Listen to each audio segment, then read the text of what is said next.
In the mystical world of fog-shrouded peaks, there lived a creature of legend, a guardian whose very existence was a gift to the world below. Aurelius, the last Quartz Dragon, possessed a treasure beyond measure: golden scales that could heal any wound and grant the deepest of human wishes. They came from far and wide, climbing the treacherous slopes with heavy hearts, seeking the miracle that only the dragon's generosity could provide for them. There is a curse that comes not from a witch's dark spell, but from a heart that is far too kind for its own survival. With a gentle touch, Aurelius would pluck a piece of his own body, a golden scale, to save a life or mend a broken spirit. He didn't realize that each scale given away was more than just gold. It was a piece of the essence that made him truly extraordinary. Every act of kindness felt like a victory, yet a hidden price was being paid. The dragon was slowly giving himself away, one scale at a time. The village below flourished, turning into a city of gold and marble, all built upon the sacrifices of the creature living on the peaks above. But as the miracles became frequent, the gratitude began to wither. What was once a divine gift slowly transformed into a common, expected right. When you always say yes, your presence begins to feel as common as the air, and your sacrifices are no longer seen as heroic acts. The villagers stopped asking with humility. They started coming to collect, as if Aurelius was a bank and they were merely withdrawing their due. Kindness became an unwritten debt that he was forced to repay daily. The gift given too easily loses its value in the eyes of others. They grumbled when he moved slowly, and they complained when the scales were smaller. Their empathy had been replaced by a cold, calculating greed. He was becoming a tool, a resource to be harvested rather than a living being with feelings, dreams, and a desperate need for rest. This is the tragedy of the overgiver. The more you try to please everyone, the less they actually respect the person you are inside. He had poured his lifeblood into the happiness of others, leaving his own soul empty and his body a map of missing pieces. By erasing his own boundaries, he had erased himself. He was no longer the golden dragon. He was just a source of endless supply. The world will take as much as you are willing to give, and it will never tell you when it is time to stop. When the last scale was gone, so was the magic that drew people to him. He was left with nothing but his own silent exhaustion. Seeking comfort, the dragon descended into the village he had built, hoping that those he saved would now offer him a helping hand. But the people didn't recognize the gray creature in their streets. Without his gold, he was invisible, a ghost haunting a city of his making. Those who had once begged for his favor now looked away, annoyed by the sight of a creature that looked so broken and needy. When you give everything away, you lose the very traits that define you.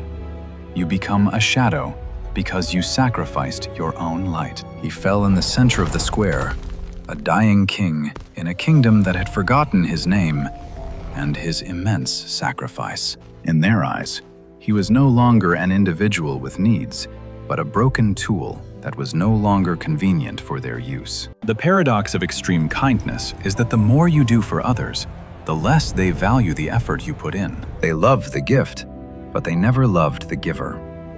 They worshipped the gold, but they despised the vulnerability of the flesh. Loneliness is the silent companion of those who don't know how to say no.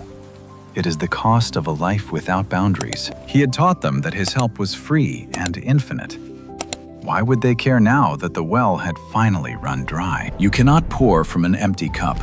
Yet Aurelius had tried to pour until the cup itself had shattered into pieces. By trying to be everything to everyone, he had become nothing to himself. He was the architect of his own disappearance. In the depth of the cold night, far from the greed of men, a soft green light began to pulse from the ancient roots. The spirit of the forest appeared, not to ask for a scale, but to offer a mirror to the dragon's wounded soul. Look at yourself, Aurelius. You have spent your life decorating the lives of others while leaving your own house in ruins. He saw the scars, but he also saw the core.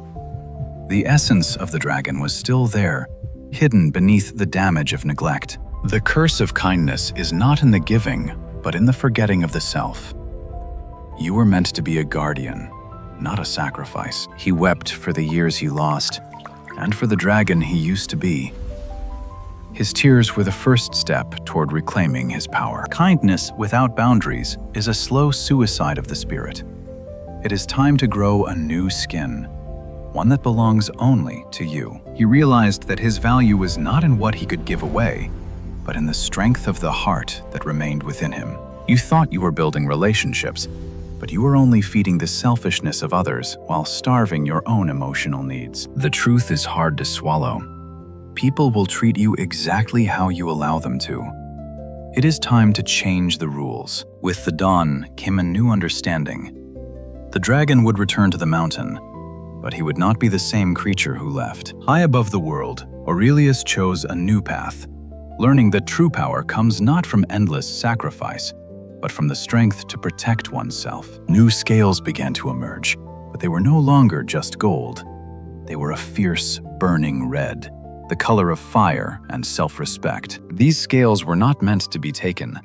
They were built to protect the core, a barrier between his kindness and the world's demands. When the villagers returned with their empty hands and demanding voices, they found a dragon that they no longer recognized or could control. He didn't reach for a scale. He didn't bow his head. He stood as a monarch of the mountain, silent and terrifyingly beautiful once more. A boundary is not a wall to keep people out. It is a gate to protect what is precious within your own soul. The word no is a complete sentence. It is the most powerful tool for reclaiming your dignity from those who seek to use you. Surprisingly, those who truly cared for him stayed. They brought gifts of their own, realizing that a relationship must be a two-way street. He became a god again, not because he gave his body away, but because he demanded to be treated with the respect he deserved. Kindness is only valuable when it is a choice, not a requirement. It must be earned by those who understand the weight of the gift. The city learned to survive on its own, and the dragon learned to live for himself. The balance of the world was finally restored. He was no longer invisible. He was a beacon of light, a reminder that the most important person to be kind to is yourself. Don't let your kindness become a curse that makes you vanish. Your value is not measured by how much you can be used. Remember, your cup must be full before you can share with others. A dry well cannot quench the thirst of a searching world. The world will respect your no as much as your yes if you have the courage to stand by your own internal truth. Aurelius found his wings again by learning to say no to those who only wanted his feathers. He was finally free from the curse. Your life is yours to live, not for others to consume. Build your boundaries, and you will find your true power once more. If Aurelius stood beside you tonight, which heavy burden would he help you set down so you could finally begin to truly love yourself?